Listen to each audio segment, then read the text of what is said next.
Le 1er mai 2019, une internaute poste sur Twitter une capture d'écran d'une participante très énervée de l'émission de télé-réalité Real Housewives de Beverly Hills à côté de la photo d'un chat blanc attablé devant une assiette de salade.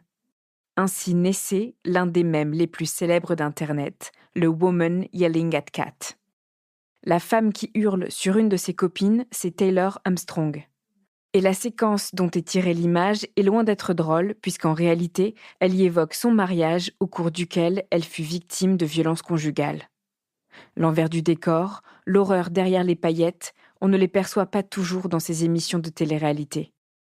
Quand elle arrive aux États-Unis pour être jeune fille au pair, Nin ne connaît rien de ces programmes, qui ne sont même pas encore diffusés en France. Mais elle va vite en apprendre les règles, malgré elle. Vous écoutez Transfert, épisode 351, un témoignage recueilli par Laetitia Germain-Thomas.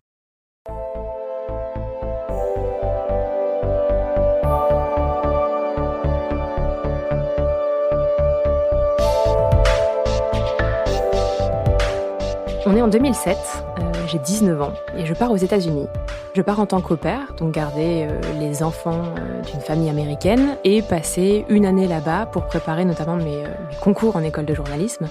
Et ça fait un petit bout de temps que je prépare ce départ. Je pense que dès que j'ai eu 15-16 ans, j'ai dû dire à mes parents « je veux absolument partir aux États-Unis ». Ce à quoi ma mère m'a gentiment répondu « on va attendre que tu sois majeure ». C'est un départ qui est hyper attendu. Je mûris ce projet depuis des années et j'ai grandi en Lorraine, dans un milieu qui me semble être un peu étouffant. J'ai très envie de partir à l'étranger, dans une grande ville, et New York m'appelle, quoi. Quand tu veux devenir au pair, tu es obligé de passer par un organisme agréé. Tu les payes pour qu'ils te trouvent la famille adéquate. Tu passes des entretiens, comme pour n'importe quel job, notamment pour voir aussi si t'es pas complètement une siphonnée et que tout va bien se passer avec les enfants. Donc on m'a mis en contact avec cette famille de Brooklyn, et après quelques visios où j'ai rencontré les enfants, ils m'ont montré la maison, eh bien on s'est tapé virtuellement dans la main et on s'est choisi. Quand je pars pour les États-Unis, je me sens hyper enjouée. Vraiment, il y a une espèce d'excitation qui est incroyable. La plus grande ville dans laquelle j'ai vécu, c'est Nancy. Je pars là-bas avec une espèce d'envie de tout découvrir. Je me vois encore monter les escalators à Roissy-Charles de Gaulle, être extrêmement enthousiaste, et ma mère qui pleure, et je me dis en fait c'est tellement cool ce qui m'attend, et je vois son émotion et ça me touche forcément, mais moi c'est pas du tout ce que je ressens. C'est une espèce de joie incommensurable. Avant d'être dispatché dans les familles, on passe 3 jours à l'hôtel à Manhattan, 3 jours pour rencontrer les autres au pair de notre quartier avec lesquels on va pouvoir socialiser. Pour moi c'est incroyable. Tu débarques, c'est une ville complètement folle. Et au bout de 3 jours, la famille vient te chercher. Je découvre donc c'est ce papa, cette maman et ses 2 enfants. Et ils m'emmènent donc vivre dans leur maison à Cobble Hill, à Brooklyn, qui est un quartier qui est vraiment avec globalement toutes les stars du cinéma de l'époque, les stars de la télé. C'est vraiment le quartier où il fait bon vivre. Il y a des parcs partout. Tu peux croiser aussi bien Brooke Shield que Heath Ledger, Emily Mortimer. Il y a énormément de monde. Tout le monde est voisin. Personne ne va les voir pour faire une photo ou quoi que ce soit. Ils vivent leur vie totalement normalement. Et donc, je débarque devant ces gens que j'ai vus je ne sais combien de fois à l'écran et qui passent devant moi, avec qui je vais au parc. Moi, j'emmène les enfants jouer au parc. Et il y a Heath Ledger qui est là avec sa fille. Il y a quelque chose qui est complètement surréaliste, quoi. Un jour, je vais chercher une copine au pair et elle me prévient pas du tout pour qui elle travaille. Ça lui semble pas être important. Et je débarque dans cette énorme brownstone, donc les maisons typiquement brooklyniennes. Et là, c'est Emily Mortimer qui m'ouvre. Emily Mortimer, qui est la star de Matchpoint notamment. Matchpoint que j'ai dû voir 3 ou 4 jours avant. Et là, je freeze. Et ça arrive, mais vraiment tous les jours, en fait. Et c'est ce qui est très chouette, et c'est ce que je découvre en arrivant là-bas. C'est que tu commences une journée, tu sais absolument jamais comment elle va finir. J'ai lancé un blog juste avant de partir aux États-Unis avec l'idée de me dire que je vais documenter tout ce qui se passe parce que une année à l'étranger, c'est pas rien, que c'est pour moi un très bon exercice d'écriture. Moi qui veux devenir journaliste, c'est vraiment le meilleur moyen un peu de m'entraîner. Et donc je lance ce blog qui est aussi un moyen pour moi de maintenir le lien avec ma famille, mes amis que j'ai laissés en France. Puisque j'arrive aux États-Unis, je connais absolument personne. Et donc ce blog, c'est aussi pour relater tout ça. Cette vie complètement folle que je vis, qui est à 1000 lieues de celle que j'ai vécue jusque-là. La famille chez laquelle je débarque, je découvre assez rapidement qu'ils ont un rêve, c'est de devenir, comédien et comédienne. Elle travaille, pour une grande chaîne de sous-vêtements américaine et lui travaille pour un hôtel. Il est directeur d'un hôtel et on sent vraiment un grand appétit chez eux de show quoi, d'être montrés, de montrer. Il y a quelque chose d'un peu débordant et donc ils ont 2 enfants qui ont 3 ans et je dirais 1 an, qu'ils ont nommés de prénoms français parce qu'ils ont une très, très grande passion pour la France. Je comprends en arrivant que j'ai plus été choisie pour ma nationalité et pour ce que je pouvais leur apporter en termes d'aura que parce que je suis moi, quoi. Moi, quand j'arrive là-bas, j'ai un visa d'au pair. En gros, il est stipulé que, pendant 12 mois, donc la durée de mon contrat avec eux, je peux, aller et venir comme je veux aux États-Unis. En revanche, l'agence nous a bien prévenus, si jamais la relation s'arrête, si jamais le contrat s'arrête, on est blacklisté. Et en plus, ils en réfèrent aux autorités pour qu'on sache que le visa est annulé et donc on n'a plus le droit d'aller et venir comme on veut. Et alors leur maison, je l'avais vue déjà en photo, ils ont refait tout l'étage, parental à neuf, tout, ce qu'on appelle le basement, donc vraiment le sous-sol qui est à neuf aussi, c'est la salle de jeu des enfants. C'est là où il y a la buanderie et cetera, donc ça, c'est tout neuf. Ma chambre est vraiment à côté, juste à côté de celle des garçons, qui vivent, tous les 2 dans la même chambre et on a le salon et la cuisine au même étage, ainsi que la salle de bain des enfants. Et cet étage est vraiment dans un état, assez catastrophique. On a même, des rats qui, qui se faufilent sous le plancher. Au tout début, je m'en moque un peu, puis très vite, je me dis quand même, enfin, le reste de la maison est hyper neuve, toute rénovée, très chouette, leur étage est magnifique et cetera. Le mien et celui des enfants, c'est quand même autre chose, quoi. Ce qui est intéressant aussi, c'est qu'ils ont donc un brownstone, donc une maison, entière et en fait, le dernier étage est occupé par une locataire. Ça montre aussi l'envie de réussir. Ils ont acheté une maison, mais ils sont quand même pas capables de l'entretenir complètement, ni même de l'avoir rien que pour eux, donc ils sont obligés d'avoir cette locataire. On sent quand même en permanence une envie de projeter une image qui n'est pas forcément, la réalité, quoi. Je m'occupe des enfants, mais je m'occupe aussi de faire, tout le ménage qui a trait aux enfants. Donc, nettoyer leurs jouets, faire leur lessive, changer leurs draps, leur faire à manger, midi et soir parfois, pour la modique somme de 60 $ par semaine, je crois. Alors je suis hébergée, nourrie, blanchie, hein, donc, le reste de la rémunération est plutôt payé en nature. Mais c'est évident qu'avec 60 $ par semaine, on fait pas grand-chose, donc je travaille les week-ends. Je fais du babysitting, pour d'autres familles. Ça doit faire 2 semaines que je suis dans la famille, quand la mère vient me voir et me dit, «J'ai une super nouvelle pour toi, ça va être super pour ton blog, tu vas avoir vraiment une opportunité géniale». Donc là, sur le coup, je m'imagine qu'est-ce qu'ils vont me proposer? Quel est le traquenard? Et là, elle me dit: «Dès la semaine prochaine, on commence une télé-réalité». Je la regarde et je lui dis: «Quoi?» Elle me dit: «Oui, ça va être génial, ça fait déjà quelque temps qu'on veut y participer et on attendait d'avoir en gros la bonne personne chez nous pour pouvoir le faire et on est sûr qu'avec toi, ça va hyper bien matcher. Donc voilà, ils viennent la semaine prochaine, ça va être super, quoi». Et elle me laisse absolument pas la place de lui dire: «Mais j'ai pas envie». Je me sens, pas manipulée, mais il y a vraiment ce truc de, «OK, on me dit que ça va être génial, donc forcément ça va être génial». J'ai quand même un état d'esprit où je dis oui à tout. Enfin, il y a un peu ce truc de c'est une expérience, géniale, je revivrai certainement pas ça plus tard. J'ai donc entre 19 et 20 ans, enfin, il y a quelque chose d'un peu magique où je dois faire toutes les expériences pour une vie, quoi. Et donc quand elle me dit ça, sur le moment un peu étonnée et puis, je me dis: «Allez, c'est bon, enfin, ça va être très, très cool, quoi». Le show, ils me disent ce que c'est les Real Housewives, mais comme c'est la première saison, en fait, il n'existe encore pas, ils le créent.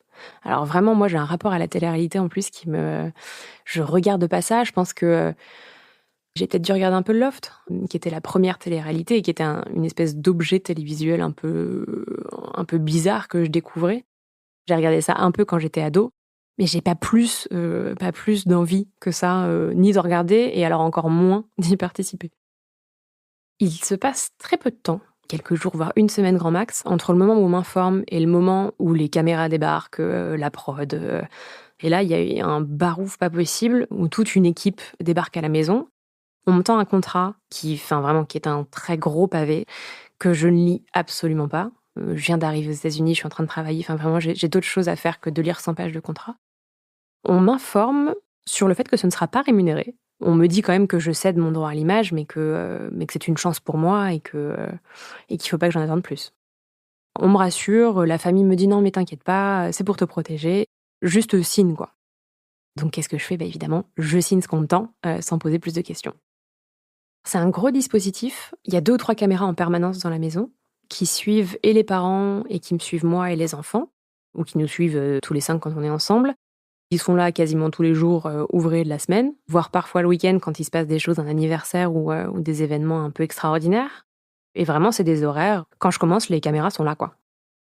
Le but de cette télé-réalité, c'est de montrer le quotidien de femmes riches et vraiment de montrer comment est-ce que ça se passe, pour ces femmes qui vivent globalement à Manhattan, hein. La personne pour laquelle je travaille, la mère de famille, est la seule à vivre à Brooklyn, ce qui est déjà un déclassement en soi, hein, parce que les autres vivent dans l'Upper West Side et vraiment d'être reléguée, de l'autre côté, du fleuve, ça dénote un peu par rapport aux autres et c'est vraiment de montrer leur quotidien, donc comment est-ce que, je sais pas, elles vont jouer au golf, quels assos caritatives elles soutiennent, enfin vraiment de montrer ce qui se cache un peu dans les vies de ces gens qu'on croise finalement assez peu. Et alors moi, en tant qu'employée, mon rôle dans la série, c'est de ne rien faire d'autre que les tâches, qui m'échouent, hein, donc faire à manger aux enfants, jouer avec eux, enfin vraiment on me suit dans tout mon quotidien. Ils mettent en scène le fait que je suis française, déjà ils annoncent que je suis au pair française, hein, dans les cartons, dans les sous-titres et puis parfois les parents, je pense que les parents doivent échanger 2 ou 3 mots de français avec moi. Ça va jamais très loin parce que, soyons honnêtes, leur français est quand même pas dingue.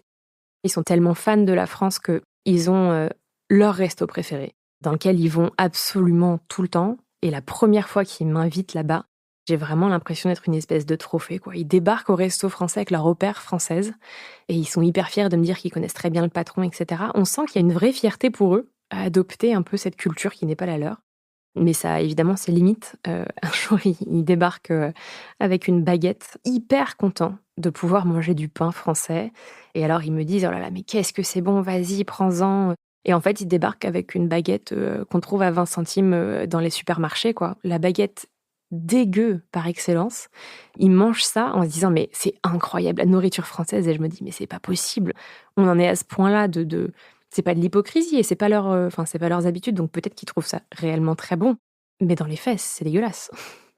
Ils me demandent d'être hyper naturelle quand les caméras sont là, même si très vite, je reçois des instructions, notamment pour, parler français devant les enfants et montrer que je leur apprends le français, ce qui est une demande des parents qui est compliquée à mettre en place parce que, 2 gamins de 3 ans et 1 an, c'est très compliqué de les faire parler et je leur parle français et c'est un peu comme cette scène de Joey dans Friends, quoi. Quand Phoebe essaye de lui faire répéter un texte en français et ça donne une espèce de gloubi-boulga qui n'a aucun sens, c'est exactement ça. Enfin, je leur explique ce qu'il y a dans leur assiette et tu parles que les mômes s'en contrefoutent de ce que je leur dis et donc voilà, on répète les scènes assez souvent quand même pour avoir au moins une scène, qui soit conservée où, l'un des mômes dit un mot de français, ce qui n'arrive, je crois, jamais.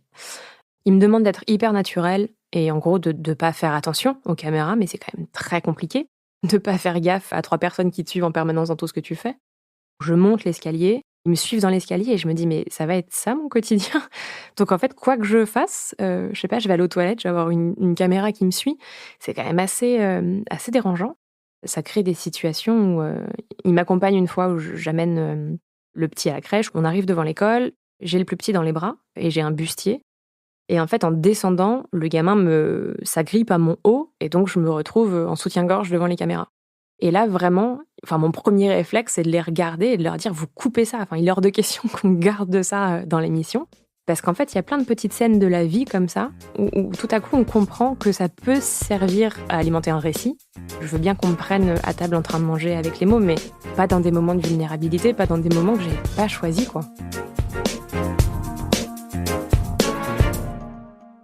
Ça doit faire 1 mois et demi que je travaille pour eux et ils m'annoncent qu'il faut que j'aille m'acheter un maillot de bain parce on part en vacances à Saint-Barth. On part pour une dizaine de jours, à Saint-Barth, qui est leur lieu de villégiature, favori. Les caméras, évidemment, nous accompagnent. L'idée, c'est aussi, de montrer leur vie dans tous ses aspects, donc évidemment les vacances et si en plus elles peuvent être luxueuses et coûter cher, c'est tant mieux. Je pars avec mon petit maillot de bain doré, mon petit bikini doré, à Saint-Barth.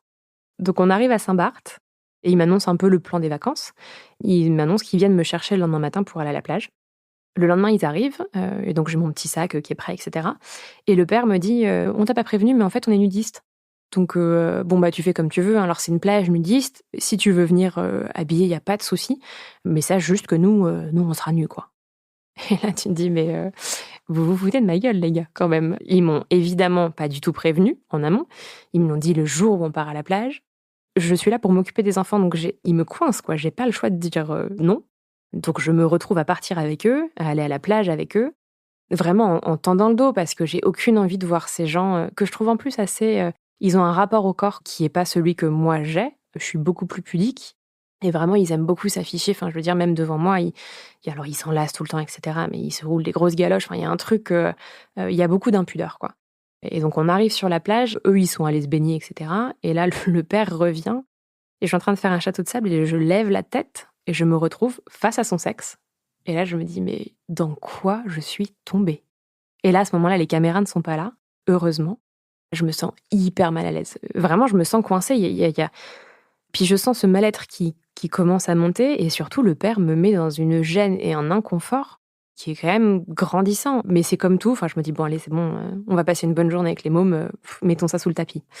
Et à midi, on se retrouve à déjeuner à la terrasse d'un restaurant. Je suis en train de m'occuper des enfants pendant que le père et la mère sont en train de faire du shopping dans une grosse maison de luxe, très flashy, très léopard. Et donc, ils se retrouvent dans ce magasin qui est vraiment juste à côté de là où moi je suis en train de faire déjeuner les enfants. Et le père m'appelle parce qu'il veut que son fils fasse du shopping pour sa mère et qu'en gros, il choisisse des fringues, quoi. Et donc, j'arrive dans la boutique. Il y a une espèce de rack avec des fringues en solde. Et je prends une robe qui doit être à $800, quelque chose comme ça. Et là, le père me regarde, il me dit Elle te plaît? Je fais bah oui, oui, elle est chouette. Tu pourras jamais te la payer, hein. Et là, il me sort ça, tu pourras jamais te la payer, hein, que je prends comme un uppercut de condescendance et de on vient pas du même milieu, n'oublie pas qu'on te paye pour être là. Je me dis mais quel connard, quoi. Vraiment, ça me scie les pattes. Je repose cette robe à $800 et donc là, le gamin qui a donc 3 ans, hein, choisit des trucs pour sa mère un peu au pif, met ça dans un panier et le père prend le panier, va la porter en caisse. Je vais me rasseoir avec le petit à la terrasse et là, ils ressortent du magasin tous les 3 hyper fiers avec tout leur sac et je me dis: «Mais quel est ce monde dans lequel j'ai mis les pieds?» L'espèce de petite virée shopping, du gamin, c'est pour les caméras. C'est filmé, c'est bien montré. Il y a 2 facettes, quoi. Il y a ce qui se passe devant les caméras et puis il y a ce qui se passe, quand les caméras ne tournent pas. Et en me renseignant un peu sur la télé-réalité, je découvre que évidemment, eux sont rémunérés, pendant que moi, je touche 0 copec. Quand je rentre de Saint-Barth, ça doit faire 2 mois et quelques que je suis avec eux. Et là, on commence à devoir créer des événements pour créer un peu de conflit. Ça commence à me mettre un peu mal à l'aise, surtout quand on me fait venir que pour certains éléments du récit. Notamment, on fête l'anniversaire de la mère sur un bateau dans la marina new-yorkaise. Et donc, ils me disent: «Ah, mais c'est super, t'as qu'à venir». L'invitation me surprend beaucoup. Je me dis: OK». Enfin, c'est vraiment, ils seront sur le bateau avec tous leurs amis. Ce soir-là, je suis off. Et ils me proposent de venir fêter l'anniversaire sur le bateau, ce qui me surprend. J'arrive sur le bateau. Évidemment, les caméras sont là. On me filme. Le père, il me prend par la taille, il prend sa femme par la taille, et puis en mode, on fait une photo de famille. Et là, les caméras se coupent. Enfin, ils font une pause, quoi. Et là, t'as le père qui me dit: «Bon, bah merci, bonne soirée». Vraiment, genre, merci, on a ce qu'il faut, donc maintenant tu peux dégager parce qu'on a d'autres scènes à tourner. Donc je me fais éjecter du bateau comme ça. Et il y a une autre scène où on fait l'anniversaire de l'un des 2 fils. Et là, il y a 2 autres participantes de la télé-réalité qui viennent à la maison, qui sont extrêmement surprises par l'état de l'étage où je vis et qui vraiment, enfin, commencent un peu à déblatérer entre elles. Et en fait, je vois toute la fausseté des relations. Devant les caméras, c'est «Oh mais c'est génial chez vous, ah mais c'est très chouette, ils ont un petit jardin tout pourri, mais votre jardin est hyper beau, une petite piscine en boudin là, enfin vraiment, on aime beaucoup chez vous», machin et cetera. Et là, tu as les caméras qui s'éteignent, il y a plus rien, quoi, il y a plus un mot qui s'échange, les masques tombent et tu te dis: «Mais enfin c'est d'une tristesse». Je suis dans un état un peu de tension parce que tout ce que j'observe me plaît pas nécessairement. Je trouve qu'ils ont une manière d'éduquer leurs enfants qui est à l'opposé de la manière dont moi j'ai été élevée. C'est l'enfant roi, c'est, on leur laisse tout faire. En revanche, quand l'enfant dépasse les bornes, vraiment on lui hurle dessus et puis plus. Donc moi ça me parle pas du tout et donc j'essaye de faire différemment avec les enfants et en fait je comprends que, les parents sont pas complètement d'accord avec ce que je fais avec les enfants, qui est de leur imposer un cadre, des limites et en même temps d'aller les rassurer quand, ils viennent de se faire engueuler par leur père. Et un jour, la mère m'envoie un texto qui était en fait destiné à son mari, dans lequel il y a ce terme watch. Dans le contexte dans lequel je suis, je le lis comme we have to watch. Faut qu'on la surveille, quoi. Donc là, mode panique, parce qu'en plus, je suis un peu. J'imagine en permanence 14 scénarios du pire. Donc là, je me dis, putain, il y a des caméras de surveillance. En fait, ils me surveillent, qu'est-ce qui se passe? Et donc, je commence à rentrer un peu dans l'art de la mère qui me dit: «Oh là là, mais pardon, c'était pas du tout pour toi, et en fait, c'est pas qu'on te surveille, mais c'est juste qu'on voulait t'acheter une montre pour ton anniversaire». Je sais même pas comment j'ai pu à ce point mal interpréter le texto, mais bref, ça montre l'état dans lequel je suis. Dans les faits, il m'achète une montre pour mon anniversaire, mais suite à ce texto, on est rentrés déjà de Saint-Barth depuis quelques semaines, c'est la rentrée. Les mômes sont, grosso modo à l'école, à la crèche. J'ai des activités un peu avec le dernier, mais je suis un peu plus libre de mes mouvements puisque c'est plus les vacances. Et donc je sors quand même pas mal le soir. Je vais avoir 20 ans, j'ai besoin de sortir. Je suis pas là pour juste garder les enfants. Je me fais une fausse carte d'identité française sur laquelle je me vieillis de 2 ans et mon père me la plastifie au travail et me ramène ça comme un cadeau, le Graal avant de partir, en me disant: «Bah voilà, au moins tu pourras sortir». Et donc je fais toute mon année avec une fausse carte d'identité, plastifiée par mon père. Je sors beaucoup avec des au-pairs françaises dans un premier temps et puis rapidement on se fait des potes, américains, ou sud-américains.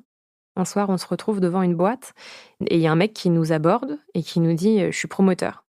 Et là, pareil, le double sens, en fait, du mot. J'entends, je suis promoter. En gros, je suis un pimp, quoi. Je cherche, je cherche des personnes à prostituer. Et donc là, je le regarde, je dis, mais qu'est-ce que tu veux, mec? Enfin, je comprends pas. Et là, il me dit, en fait, je cherche, je cherche des jolies filles. Il est embauché par les boîtes pour y faire rentrer des grappes de jolies filles pour que plus de mecs aient envie de rentrer et donc de dépenser de l'argent. Et donc, ça devient un de mes potes où, en fait, je rentre pendant 1 an en boîte gratos grâce à lui. Et tu rentres dans toutes les soirées les plus sélectes. Cette personne que j'ai pris pour un pimp est en fait le meilleur allié de mes soirées new-yorkaises. Et à la suite de ce texto, quelques jours après, je reçois un mail qui a pour sujet Performance Improvement Plan, donc plan d'amélioration des performances. Là, je me dis, peut-être un mail qui m'est pas destiné, peut-être un mail pour son équipe, elle est manageuse, enfin je sais pas. Et là, je reçois un mail d'une froideur, mais vraiment incroyable, dans lequel il me liste tous les comportements problématiques qu'ils ont relevés chez moi, notamment le fait que parfois je laisse trop longtemps le linge mouillé dans la bassine avant de l'étendre, que du coup le linge des enfants pue un peu, ce que je trouve tout à fait injuste. Ils observent que les jouets sont pas toujours rangés bien comme il faut, au bon endroit, ils trouvent que je sors un peu trop le soir. Et du coup, ils se disent qu'ils vont mettre un couvre-feu. Les veilles des jours où je travaille, je suis priée d'être à la maison à 21h. Ils me donnent même mes horaires de coucher, mes horaires de lever, et là, je pète une pile. Je leur en parle de manière un peu détournée, c'est-à-dire que on doit être en train de dîner, et je leur dis, mais c'est un peu dur ce mail, enfin, qu'est-ce que vous attendez de moi? Et là, t'as la mère qui me dit, bah oui, mais tu comprends, ton travail, c'est quand même de t'occuper de nos enfants, et il faut qu'on ait absolument confiance en toi. Et moi, je sais pas ce que tu fais de tes soirées. Je voudrais pas que tu gardes nos enfants alcoolisés, etc. Je rentre jamais en plus à 4-5 heures du matin. Enfin, je veux dire, je travaille le lendemain, c'est sûr que max, je rentre à minuit. Et surtout, je suis pas là que ce soit des excès d'alcool, de je ne sais quoi. Je sais quand même me maîtriser. Leurs remarques n'ont absolument aucun sens pour moi.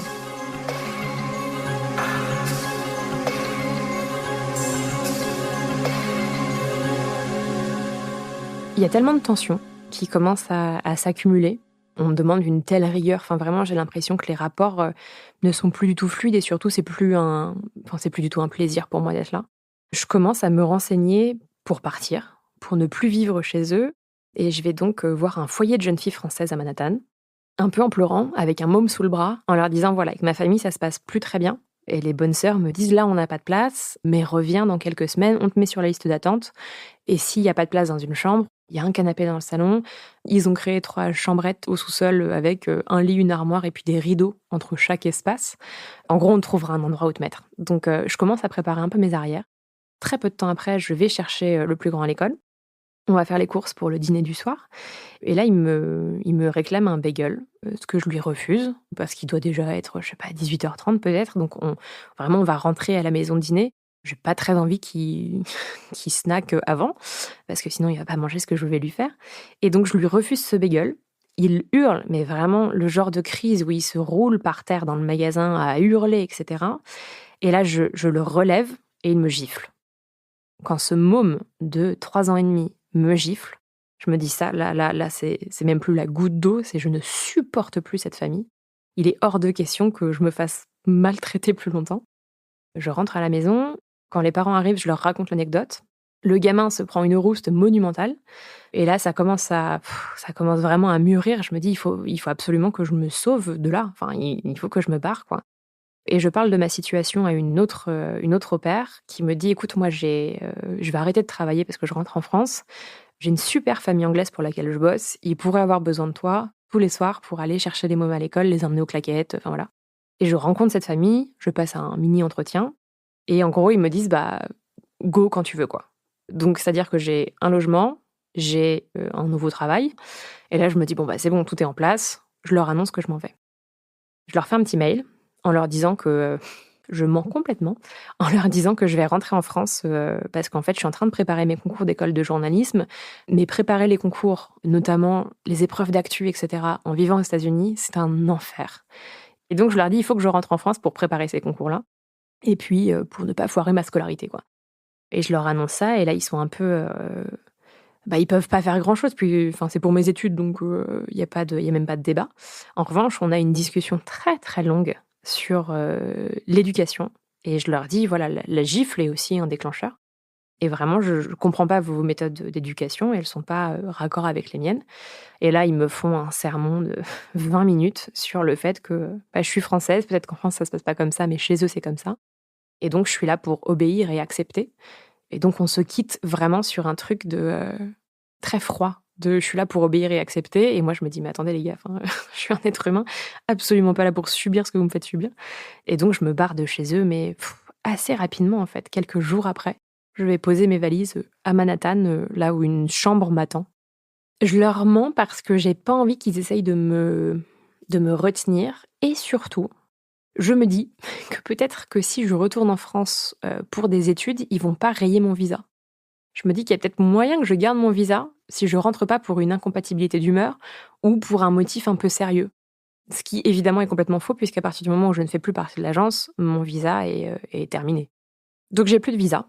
Quand tu es touriste, tu peux rester, 3 mois maximum, mais il faut quand même que je rentre en France pour renouveler donc ce visa touriste et en fait, je le fais 2 fois et la deuxième fois où je reviens, là, la douane me chope et me dit: «Mais, je comprends pas, vous aviez un visa au pair, vous êtes rentré en France il y a 5 jours. Qu'est-ce qui se passe? Pourquoi est-ce que vous êtes déjà de retour, quoi?» Et en fait, je savais que ça risquait d'arriver, hein, parce que, ils sont quand même très, très forts, hein, à la douane pour aller chercher les gens et les mettre dans des charters pour repartir. Et en fait, j'avais préparé un peu une histoire où je leur raconte que, j'ai un amoureux sur place, que je l'ai rencontré, qu'on vit une histoire incroyable et que vraiment je peux pas rester en France sans lui, enfin que c'est une catastrophe pour moi, mais qu'il s'inquiète pas, que je suis étudiante, que je vais pas rester là, que, enfin je vais pas tout mettre en péril pour cette histoire, enfin bref. Et je me retrouve à pleurer devant les douaniers, mais vraiment, enfin et en même temps je suis extrêmement stressée parce que je suis persuadée que je vais me retrouver en France le lendemain et qu'ils vont me mettre dans le premier vol. Et ils prennent quand même le temps de me demander le nom, de mon petit copain, son numéro de téléphone, le nom de son employeur et ils l'appellent. C'était juste un pote, hein, c'était pas vraiment mon petit copain, mais il l'appelle pour vérifier et on avait un peu tout calé donc heureusement il a su répondre comme il fallait. Mais ouais, enfin je savais qu'il y avait ce risque-là de plus pouvoir mettre les pieds sur le territoire. Le contrat avec la chaîne pour la télé-réalité, à aucun moment ça me traverse, l'esprit de me dire, ce qui va se passer et cetera. Enfin je suis vraiment focalisée sur, ma survie en milieu hostile, quoi. Me trouver un nouvel endroit où poser mes valises, trouver un taf qui d'ailleurs va tellement mieux me rémunérer et donc vraiment, je pense même plus à la télé-réalité, même si j'ai un peu, je me dis: «Bon, bah, ça va donner quoi?» Enfin vraiment, à quoi je vais ressembler, à la télé?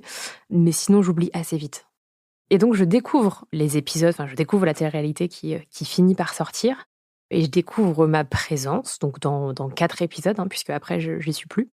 Et surtout, je commence à aller voir un peu les commentaires aussi, aller voir ce qui se dit sur la opère française, qui est hyper malsain. Et en fait, je me rends compte qu'ils ont grosso modo suivi ce que je leur ai demandé, c'est-à-dire que la scène du bustier n'apparaît pas, mais ils ont sélectionné des scènes, enfin vraiment. Donc ce fameux maillot de bain doré m'a servi puisqu'il y a une scène où je suis avec les mômes dans la piscine. Et je me dis, mais à quoi ça vous sert, les gars, d'avoir ce genre d'illustration, enfin vraiment. Enfin, si ce n'est montrer la française, quoi. Donc je découvre cet épisode du bateau et je comprends mieux pourquoi on m'a dégagée parce qu'en fait, il fallait qu'il y ait embrouille entre chacune des femmes qui participaient et je vois cet épisode et je me dis: «Mais c'est ouf à quel point tout est construit, quoi». Enfin vraiment l'embrouille, je pense qu'elle tient sur rien, sur une phrase en off de l'une des 5. Enfin vraiment, c'est complètement fabriqué. Mais par contre, ouais, c'est sûr qu'on me voit notamment évidemment qu'on voit ce dîner où j'essaye de faire parler français aux enfants et où ils y arrivent absolument pas. Mais il y a ces scènes, oui, qui montrent la vie de famille et d'ailleurs dans les autres familles, c'est le cas, hein. Donc moi, je suis la au pair, mais il y a une autre famille, ils ont une nanny slash, femme de ménage et cetera. Bah, elle est interviewée aussi. Enfin, on montre un peu tout le petit personnel qui gravite autour de ces femmes-là et je découvre aussi, donc le montant qui a été dépensé ce jour-là, dans le magasin parce que je n'en avais aucune idée quand je suis sortie du magasin avec, en ravalant, ma rage et ma frustration de ne pas avoir pu payer cette robe à 800 balles. J'imagine bien quand je les vois revenir avec tous leurs sacs que ça leur a coûté un fric monstre. Mais j'ai pas idée des montants, en fait.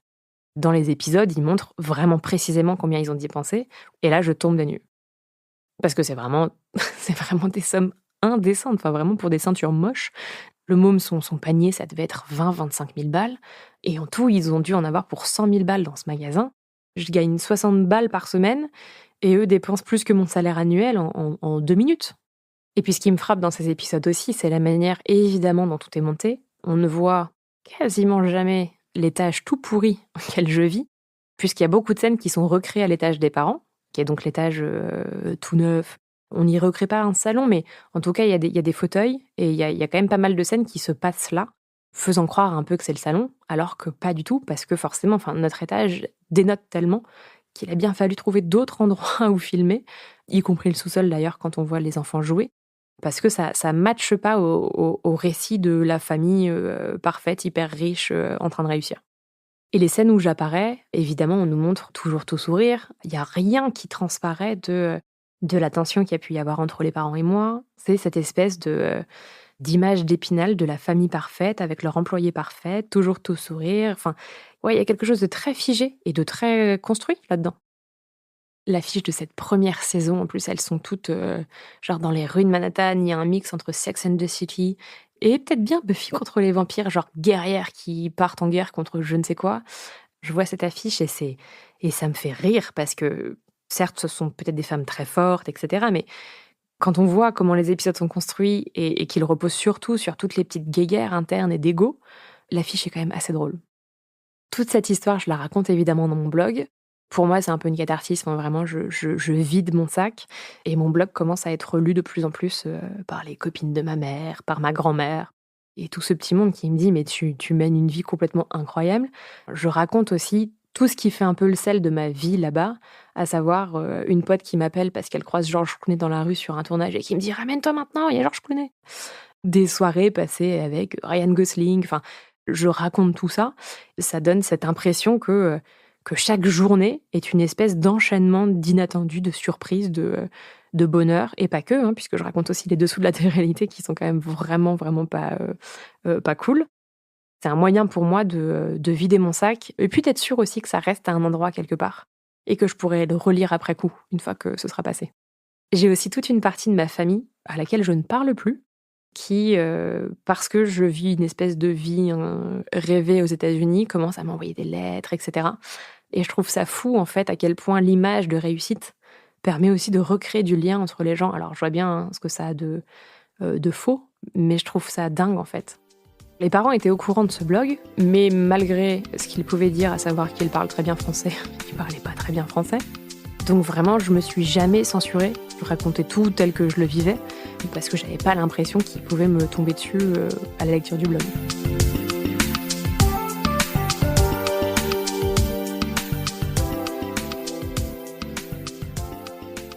De retour en France, je passe ces fameux concours de journalisme que je plante intégralement, évidemment, parce qu'après une année à l'étranger, c'est quand même pas évident.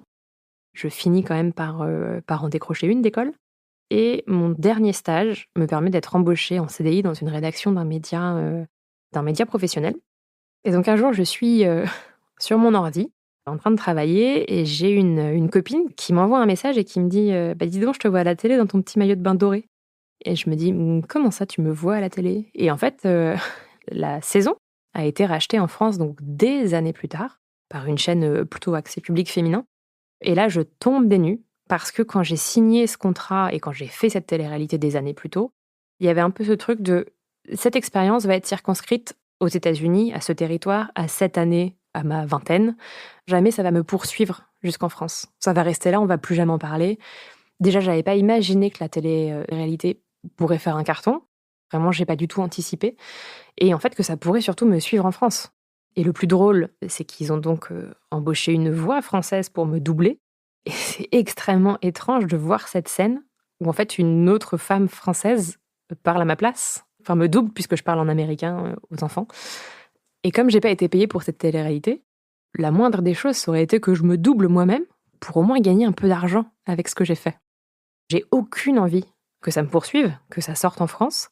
Je me dis que c'est dangereux pour ma carrière de journaliste. Je me dis vraiment, là, t'as fait une connerie, enfin, t'aurais pas dû faire ça.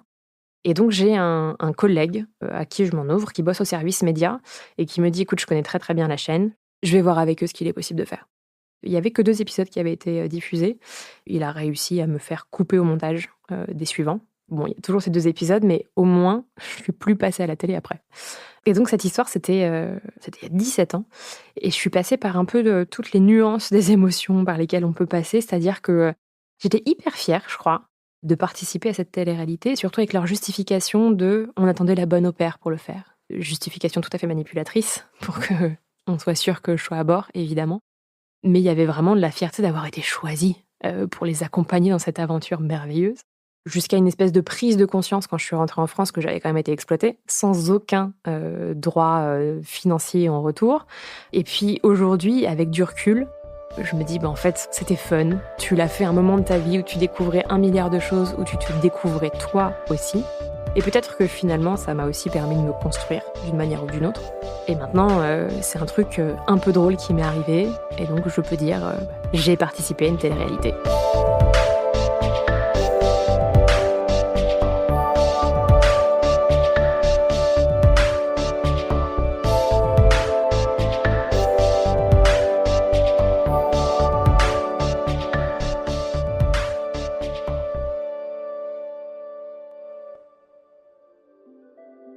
Vous venez d'écouter Transfert, épisode 351, un témoignage recueilli par Laetitia Germain-Thomas. Cet épisode a été produit par Slate Podcast. Direction éditoriale, Christophe Caron. Direction de la production, Sarah Koskiewicz.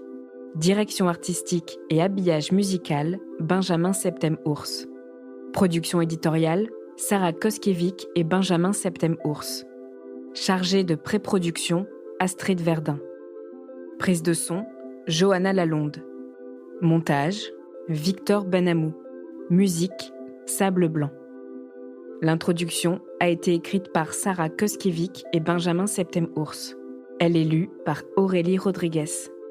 Retrouvez Transfert tous les jeudis sur slate.fr et sur votre application d'écoute préférée. Découvrez aussi Transfert Club, l'offre premium de Transfert.